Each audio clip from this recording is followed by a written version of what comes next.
Bien-aimés de Dieu, pourquoi la suite du Christ demande-t-elle tant d'abnégation, tant de courage et de ténacité? Comment peut-on comprendre que la fidélité au Seigneur soit la cause de tant de persécutions?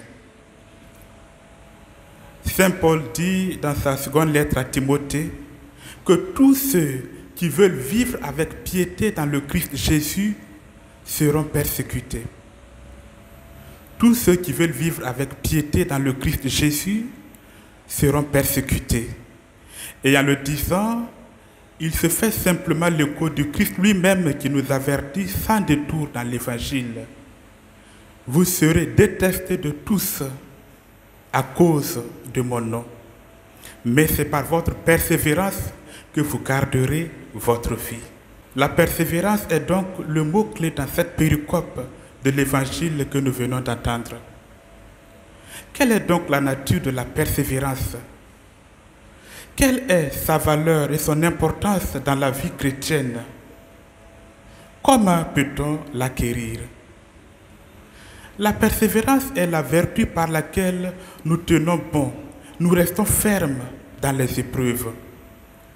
Saint Thomas d'Aquin dit que la persévérance est la fermeté dans la volonté et dans la raison. Elle demande de la patience, de la foi, du courage et de la détermination. C'est grâce à la persévérance que le chrétien est comparable à cet homme prévoyant qui a bâti sa maison sur le roc. La pluie est tombée, les torrents ont dévalé, la tempête a soufflé et s'est abattue sur cette maison, mais elle ne s'est pas écroulée car elle était fondée sur le roc. Pour nous montrer l'importance et la valeur qu'il accorde à la persévérance, Dieu a suscité des hommes et des femmes dans l'ancienne alliance à travers lesquels il a fait resplendir cette vertu.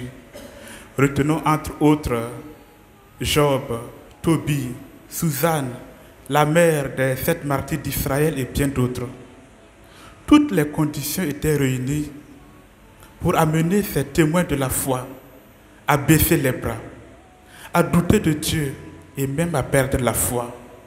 Mais loin de là, ils ont tenu bon jusqu'au bout des épreuves. Remarquons aussi que ces gens-là ont vécu avant l'avènement de Jésus-Christ notre Seigneur. Ils n'ont pas vu le Christ mourir sur la croix. Ils n'ont pas entendu les paroles fortes de Jésus pour les motiver à la persévérance. En somme, ils ont bénéficié de moins de grâce que nous, fils et filles de la nouvelle alliance. Il y a donc de quoi nous confondre si, malgré tant de grâces reçues du Christ, nous faisions encore preuve de manque de confiance en Dieu, preuve de doute et de désespoir face aux épreuves inéluctables de la vie chrétienne. Et c'est justement pour nous préserver ou nous retirer de cette confusion que Saint Jacques dit dès le début de sa lettre. Mes frères, quand vous butez sur toutes sortes d'épreuves, pensez que c'est une grande joie, car l'épreuve qui vérifie la qualité de votre foi produit en vous la persévérance. Et la persévérance doit vous mener à une conduite parfaite. Ainsi, vous serez vraiment parfait, il ne vous manquera rien. Comment donc acquérir cette vertu de la persévérance?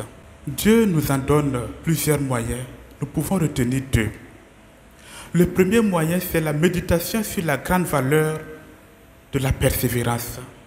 Ben Sirac le sage disait à ce propos: mon fils, si tu aspires à servir le Seigneur, prépare ton âme à l'épreuve. Si tu aspires à servir le Seigneur, prépare ton âme à l'épreuve. Fais-toi un cœur droit et sois résolu. Ne te trouble pas au moment de la détresse. Attache-toi au Seigneur, tout ce qui t'advient, accepte-le. Dans les revers de ton humiliation, sois patient, car c'est au feu qu'on éprouve l'or, et au four de l'humiliation, ceux qui sont agréés de Dieu. Le second moyen pour obtenir la persévérance, c'est bien évidemment la prière. Demandez et vous recevrez, nous dit Jésus. Et le lieu par excellence pour demander avec confiance ce don de la persévérance, c'est cette Eucharistie que nous célébrons.